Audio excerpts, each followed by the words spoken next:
Vous allez voir que dans ce jeu, en fait, ce jeu m'a complètement réconcilié avec Sonic. Donc, on recommence une partie. Donc là, on découvre un Sonic en 2D, donc qui peut se déplacer. Ton pote a quand même fait 5000 vues en testant Sonic, hein. Ah bah, si je te dis, ça paye de tester Sonic. Sur le net, surtout. Bah du coup, on sait quoi faire ce coup-ci. Sauf si t'as une meilleure idée. Bah, tu veux pas te renommer en Antoine Daniel? Non. Bah, j'ai bien une autre idée, mais ça va pas te plaire. Oppan Gangnam Style. Gangnam Style. Oppan Gangnam Style. Gangnam Style. Oppan Gangnam Style. Idée refusée.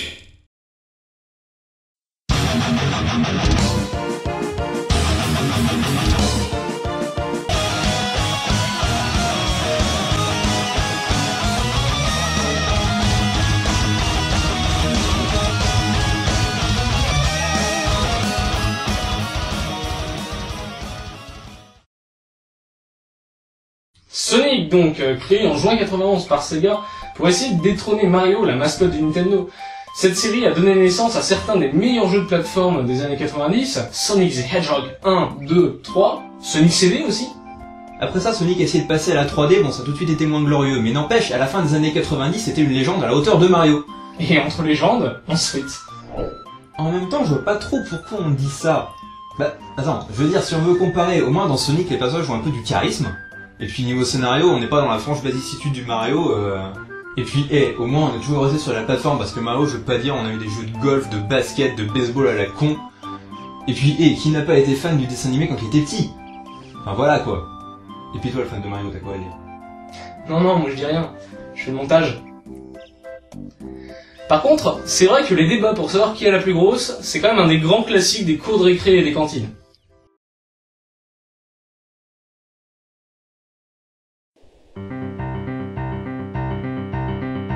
Sa vraie force c'est son univers, Mario joue dans la cour des grands sans compter qu'il combat Bowser, le plus mythique des méchants. Un gameplay toujours renouvelé, de bons concepts gardés, Mario a su évoluer pour toujours plus nous faire vibrer. Mario c'est jamais qu'un petit gros, un clown qui se prend pour un héros. La série commençait peut-être bien, plateforme musique et demoiselle, mais dans le dernier, le niveau de fin, je croyais que c'était un tutoriel. Un tel vide de difficulté, mon hamster pourrait y arriver. Tellement facile qu'on se fait chier. Les amis tous un peu plus niais. Un scénario toujours baglé. Mourir c'est fait pour les PD. De toute façon tu sais bien que j'ai raison, mais tu te bornes en tournant rond, ton héros est devenu bidon. C'est toi qui as tort, moi j'ai raison. Sonic c'est mieux mon pauvre ami, mais si t'aimes pas je peux rien pour toi. Rien que les musiques j'en rêve la nuit, t'y joues t'as des orgasmes aux doigts. Ça c'est un jeu pour les gamers, et ils ont je la connais par cœur. Et quand t'arrives au boss de fin, t'es un super Saiyan putain. Un hérisson bleu qui court vite, ils ont dû péter une urite. Si la série semblait vouée à un futur plutôt radieux, un passage raté en 3D nous a fait vite lui dire adieu. Il faut bien vivre avec son temps, Sonic ne vaut plus rien maintenant.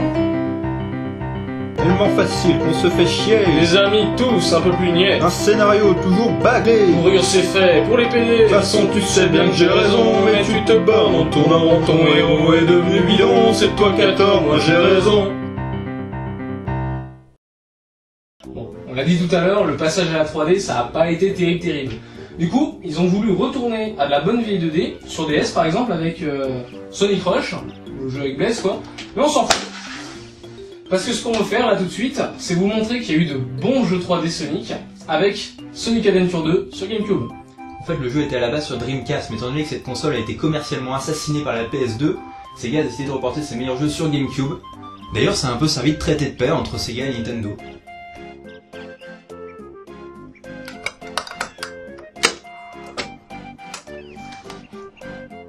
Allons-y! Alors, on va pas décortiquer tout le scénario, déjà parce que ce serait trop long, et puis ensuite parce qu'on le dira jamais assez. Ce jeu est cool! Ce jeu est cool. Ce jeu est cool. Ce jeu est cool. Ce jeu est cool. Ce jeu est cool. Sourire. Mais pourquoi est-il si cool? Alors déjà, il y a son mode scénario qui est juste excellent. Il est composé de 2 lignes scénaristiques, suivant chacune 3 personnages, parce qu'à 3, c'est mieux. Et donc, 3 types de gameplay différents. Il y a le gameplay qui va vite de Sonic et Shadow, donc là le but est simplement d'aller au bout du niveau comme dans un bon vieux Sonic. Ce sont des phases fun, rythmées, dynamiques, de la bonne plateforme en somme, mais qui respectent bien l'esprit de la série, et qui tord aussi un peu le coup aux généralités qu'on peut avoir sur les Sonic en 3D, où l'intérêt sera seulement que ça va vite. On peut d'ailleurs dire que ce sont les meilleures phases du jeu.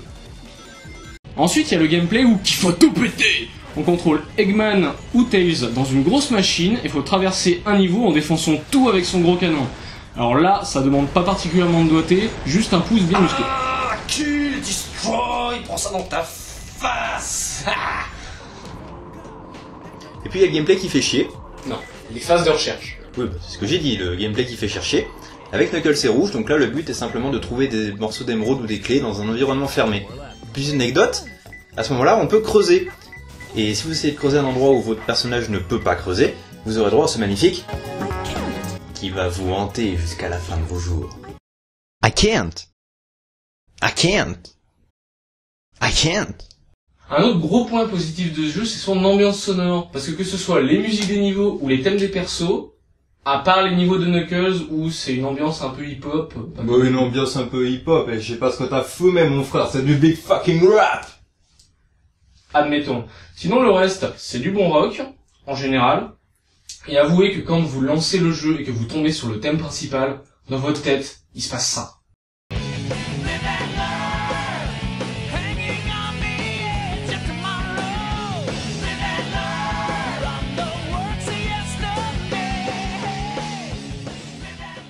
En ce qui concerne les graphismes, c'est pas très glorieux, et si vous le moteur du jeu, en réalité, les images sont vraiment très mal faites. Et ce qui est complètement inadmissible, c'est que c'est plus moche que le 1. Je veux dire, c'est comme... Oh. Arrête ça. Quoi? La musique, là, elle est trop forte, on m'entend pas. Ah, ça on t'entend jamais. Non mais, encore moins que d'habitude. Et puis il y a le même problème dans ce jeu, quand il y a des cinématiques, les musiques sont tellement fortes, on n'entend même pas les persos. Là, on a caché les sous-titres de ce que dit Eggman. Est-ce que vous arrivez à entraver quoi que ce soit?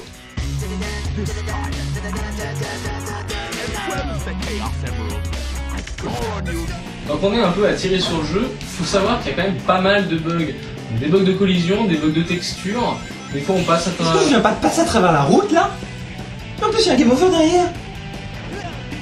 C'est ce que je disais. Ah mais ça fait chier là. Oui, ça fait chier ces bugs là. Après il y a aussi des bugs de contrôle. Par exemple, un truc bien pratique pour les speedrunners, quand vous balancez un spin dash et que vous vous relevez immédiatement derrière, vous faites une super accélération. Autre bug, parfois le jeu considère que vous avez appuyé 2 fois sur A au même moment, ce qui déclenche immédiatement le mouvement aérien du personnage. Dans le cas de Tails ou Eggman, c'est bien pratique parce que du coup vous sautez vachement plus haut. Par contre... Ah bah pour Sonic ou Shadow là ça fait un peu chier, je veux dire c'est un peu un jeu de plateforme, donc si on essaye de nous faire sauter n'importe comment, on va pas aller bien loin. Et mention spéciale au boss bug, c'est là où c'est le plus injouable du jeu.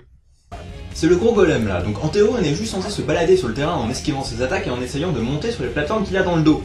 C'est censé être simple, avec le bug, ça ne l'est pas.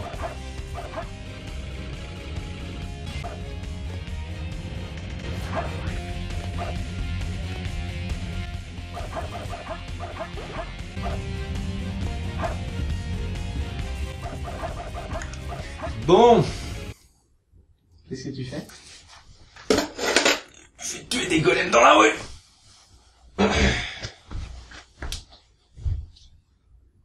Voleur de gag. Allez, il y a un autre bug dont on n'a pas parlé. Il s'appelle Knuckles. Mais c'est pas un bug, c'est un perso. Alors si c'est un bug, parce qu'en fait, on a vraiment l'impression que les scénaristes ont fait comme s'il n'existait pas. C'est forcément un bug. Knuckles apparaît à peu près n'importe où dans le jeu. Il commence dans un canyon, il se retrouve dans une montagne hantée, puis dans une mine, et la seule raison qu'on nous donne pour justifier son retour parmi les héros, c'est « je me suis perdu dans les mines ». Et voilà, il se retrouve au milieu de Central City, comme ça, en sortant d'une bouche d'égout. Ça va mieux? J'en ai pas tourné un seul. T'en es où? Je parlais de Knuckles. Non mais j'ai fini, on va parler des chaos là. En effet, il y a une sorte de deuxième jeu dans le jeu. Si à la fin d'un niveau vous avez récupéré la clé qui permet d'y entrer, vous pouvez aller au Chaos Garden.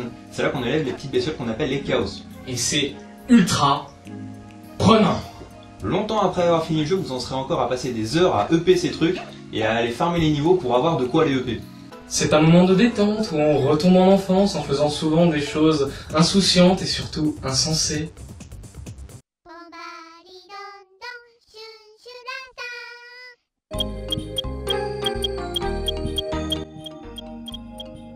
the fuck, j'avais un KO pareil dans ma save, moi?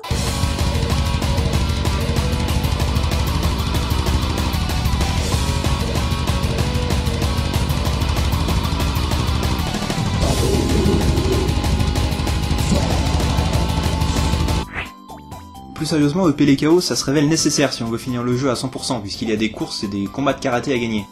Remarquez que c'est pas bien dur quand on a un KO pareil. Toujours fouiller ses vieilles mémoire. Mais en général, les courses ça donne plutôt ça.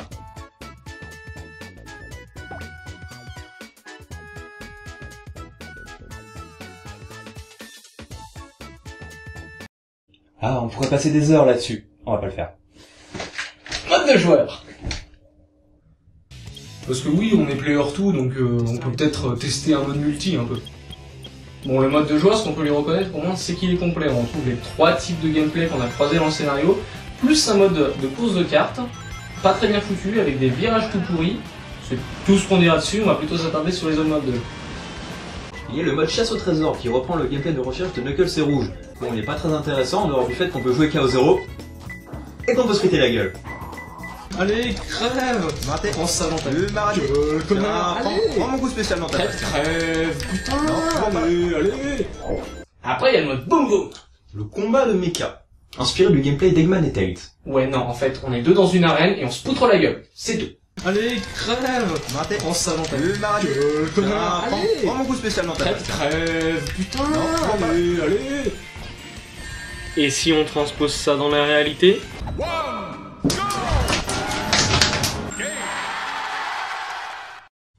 Et finalement, le plus intéressant, c'est évidemment le mode course, avec lequel on peut jouer Shadow. Alors, évidemment, le joueur 2 commence avec un avantage parce que son curseur arrive directement sur Shadow. Du coup, le joueur 1 prend Sonic ou Metal Sonic s'il n'a pas spécialement envie de gagner. Et il n'y a pas de 4ème personnage jouable. Cette merde rose là, c'est un meuble, et de mauvais goût en plus. Le principe est simplement de parcourir certains niveaux du mode histoire en essayant d'aller le plus vite possible et en se balançant des coups spéciaux à la tronche. Dans l'absolu, ce mode est bien foutu et on s'amuse bien, surtout que les parcours profitent du bon level design du jeu, sauf en ce qui concerne certains niveaux qui sont plutôt limites. Dans ce niveau là, on atterrit sur un rail, on appuie sur B pour glisser plus vite, et on attend. Mais fuck, Shadow il va plus vite! J'appuie juste mieux sur Vector. Moi j'appuie mieux sur A. Hey! Bon voilà, je pense qu'on a dit tout ce qu'il y avait à dire. Alors il y a un dernier truc quand même. Bon, tiens, j'y vais. De toute façon, ça va être chiant ce que tu vas dire. Je voulais parler de Shadow. C'est dans ce jeu qu'a été introduit pour la première fois le personnage de Shadow, qui n'était censé être au départ qu'un anti-Sonic. Mais il est vite devenu un des personnages préférés des fans de la série. Parce qu'il est classe, parce qu'il est trop dark, et parce que... Par rapport à Sonic, qui est finalement un personnage assigné, Shadow a un véritable background et une personnalité plus profonde. Je me demande d'ailleurs ce que ça donnerait si Sega pensait à faire un jeu centré sur lui un de ces jours. J'aime, c'était facteur. Il y a Chocobu qui t'a envoyé un truc, du coup je l'ai ouvert. Mon bon JM, j'ai bien compris qu'avec Sonic tu espérais faire plus de vues, avoir plus de retours. Mais ça fait pas tout. Et non. Là ce que vous faites ça manque de peps. Et vous allez pas forcément gagner des fans avec ça. Faut du lourd, du puissant. Du coup tiens, tu devrais essayer ça. En plus t'étais en train d'en parler. Avec ça vous allez souffrir à l'écran. Et c'est ça que le public attend. Amusez-vous bien. Signé Chocobut. PS. Oublie pas qu'on t'entend jamais, donc parle fort pour une fois. On va voir ça. Shadow avec une arme. I can't.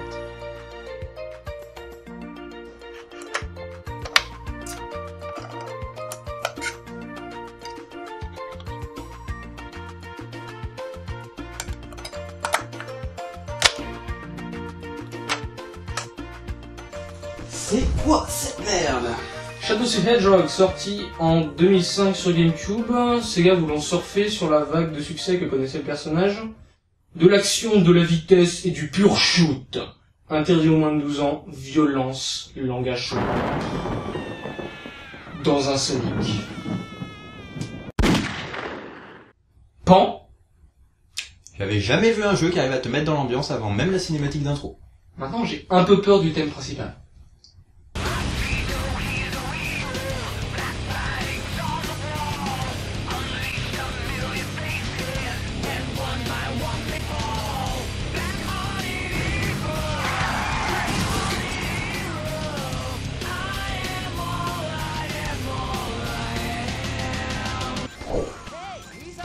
Bon, dans le principe, ça se joue comme un Sonic, sauf qu'il y a des flingues.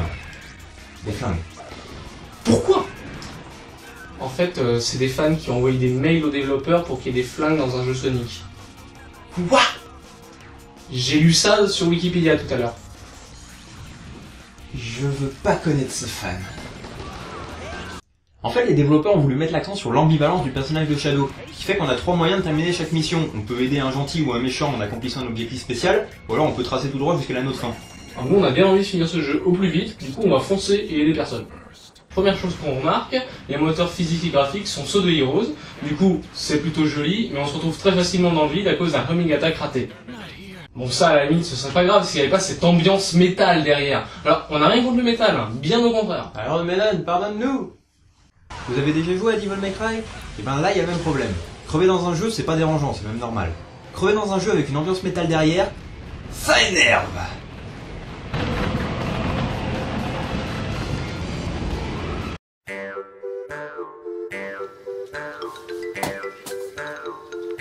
Je joue au baseball dans ton grenier. Peux-tu me rendre la balle? Mais bien sûr, mon ami.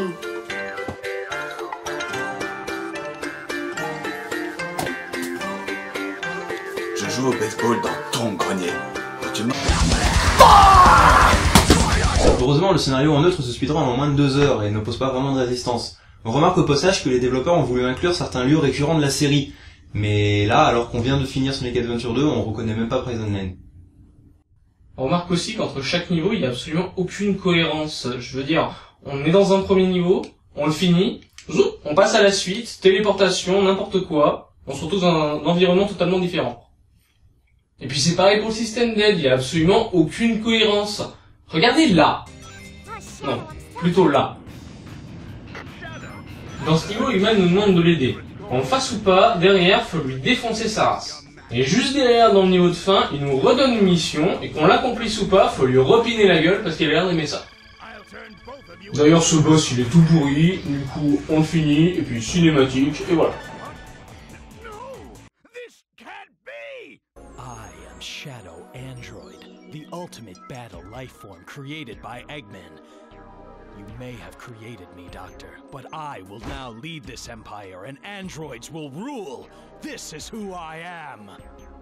Eggman, target acquired. Locked and loaded, fire. What? Goodbye, Doctor.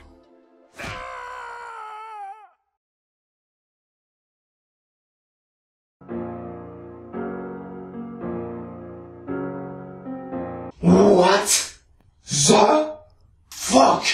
Il y a trop de choses qui vont pas dans cette fin. Déjà, Omega qui dit ça. Eggman, target acquired. Locked and loaded, fire. Non! Shadow qui dit qu'il veut régner sur l'empire de robot d'Eggman. Non! Shadow qui bute Eggman en live. Non! Non! Non! Eggman fait partie de ces personnages de jeux vidéo qui ne peuvent pas mourir. Sa machine explose, lui il s'enfuit. La scène choque pas autant par ses violences physiques que psychologiques. Là, le personnage de Shadow gît violé dans un caniveau. On peut pas finir là-dessus. Faut faire une autre fin.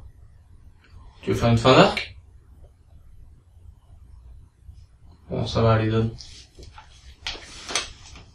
Dès lors que vous choisissez un camp, le jeu devient tout de suite plus difficile. Déjà, vous avez 2 stalkers qui vous suivent partout en vous prenant pour leur chien. Fais 20 blagues grasses. Lis 20 dialogues philosophiques de Platon. Mais en plus, on vous demande de détruire tant d'objets ou de tuer tant d'ennemis. Donc si vous en ratez un, faut vous retaper tout le niveau en entier en cherchant ce que vous avez loupé. Ce qui n'est pas amusant. Surtout avec du métal derrière.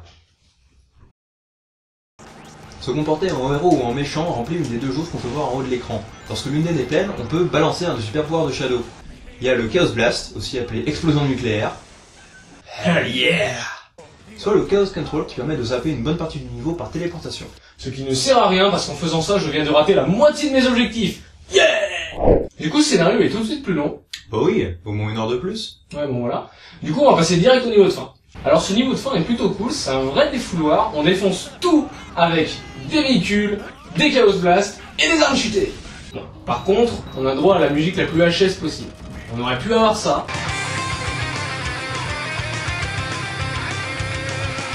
Même avec ça, c'était bien.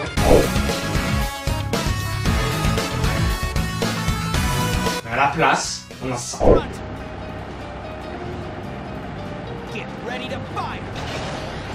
Et après ça, on arrive sur d'autres boss de fin. J'ai peur, on la sent venir la mort de Sonic. Ce boss là est vachement plus dur que celui qu'on a vu tout à l'heure. 20 minutes, le boss de fin. Et quand on l'a battu, cinématique. What are you gonna do with them? Ne tue pas Sonic. I'm Shadow, the Hedgehog. I was created to bring order and justice to the humans. With the power of these emeralds, I'm going to destroy this damn planet. This is who I am.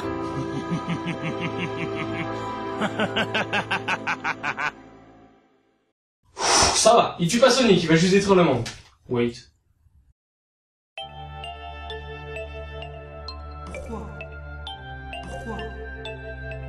Pourquoi ont-ils fait ça à Shadow? On peut pas en rester là. Je vais faire un scénario héros. Allez, on va y arriver. Au passage, toi chez toi, si tu as joué à Shadow et que tu ne l'as jamais terminé en héros, je te poursuivrai jusqu'au fond de l'enfer pour envoyer ton cadavre rejoindre celui de Shadow dans son caniveau. Ce qui m'a frappé, c'est que les missions qu'il doit réussir en héros sont beaucoup plus difficiles que celles que j'ai eu à faire en Dark. Alors autant pour moi c'est rigolo, parce que j'adore le voir souffrir, autant pour lui ça devient au final très chiant. Alors, là, Tex veut que je lui trouve 400 anneaux. Un café aussi. Bon, ça devrait pas être trop long. On est où? J'y suis presque. J'ai l'impression que ça demande. C'est en essayant d'être gentil qu'on peut aussi tomber sur le niveau le plus chiant du jeu. Ici, il faut retrouver 35 de ces merdes bleues cachées dans un putain de labyrinthe. J'ai essayé, il me semble être allé partout, j'y ai passé 1 heure, et j'en ai eu marre. De fait, on n'aura pas la fin la plus héros du jeu. Et finalement, on a enfin le droit de buter le méchant comme boss de fin, comme dans un vrai jeu vidéo. Mais comme c'est pas la fin la plus héros, Shadow nous fait un petit coup de déprime. I am Shadow the Hedgehog, a research experiment, gone deadly wrong. I've caused so much destruction. I should never have been created. This is who I am. Alors qu'est-ce qui fait que Shadow est un mauvais jeu? GM présente la minute chiante. Philosophiquement, le personnage de Shadow représente un archétype du jeu vidéo.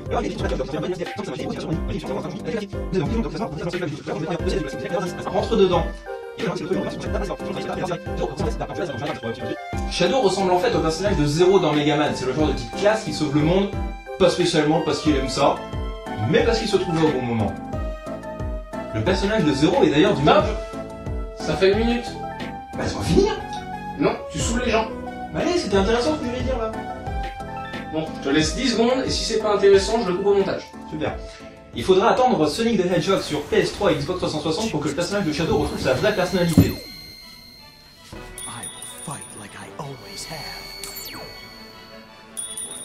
Ah, je me sens purifié tout de suite.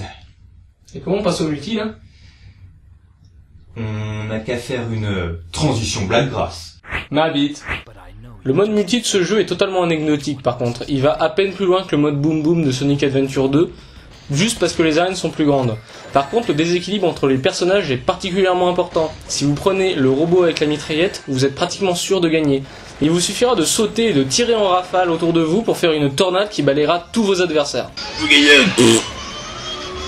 Ah aussi, si vous trouvez un véhicule avant votre adversaire, en général vous allez lui défoncer sa race. Et c'est sur cette dernière tranche mitraillette que le test se clôt. Du coup on espère que ça vous a plu et on vous dit à la prochaine.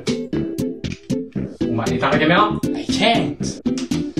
Mais bon, je vais le faire. C'est vrai que ça rend violent ce jeu en fait.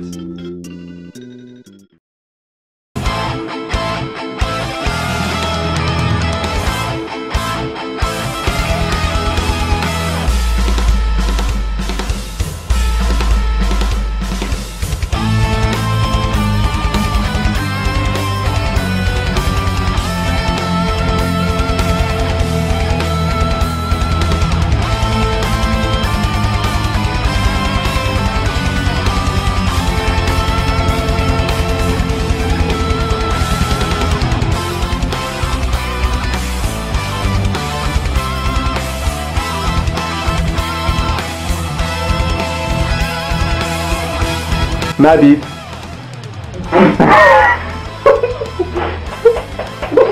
Tu veux pas faire. Ah